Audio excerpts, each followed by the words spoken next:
আসসালামু আলাইকুম ওরহমতুল্লাহ। নির্বাচন শেষে বিএনপির মনোনয়ন না পাওয়া সত্ত্বেও রুমিন ফারহানা জনগণের পাশে থাকার প্রতিশ্রুতি দিয়েছেন। এছাড়াও বিএনপির হেভিওয়েট নেতা যারা আছে তাদের নিয়েও তিনি কথা বলেছেন। নির্বাচনে জেতার পর জনগণ এবং বিএনপিকে নিয়ে তিনি কি বলেছেন চলুন সেটি শুনে আসি। মাঠটাকে গত 1.5-2 বছর ধরে প্রস্তুত করেছে। আমার এই ইলেকশনের প্রস্তুতি কিন্তু 22 দিন বা 25 দিনের প্রস্তুতি না।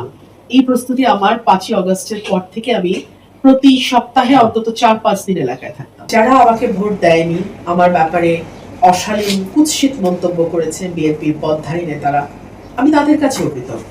কারণ তারা যদি এতটা কদর্য আচরণ না করতো তাহলে হয়তো আমি এত ভোটের ব্যবধানে জিততাম না।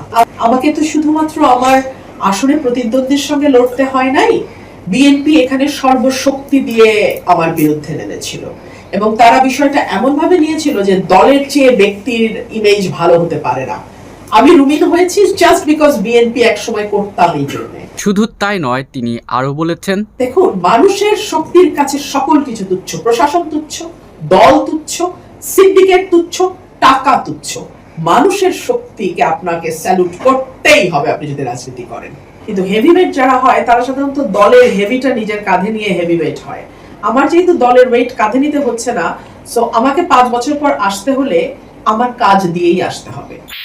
এই ধরনের ভিডিও সবসময় সবার আগে পেতে মাশফিক হেলাল ইউটিউব চ্যানেলটি সাবস্ক্রাইব করুন।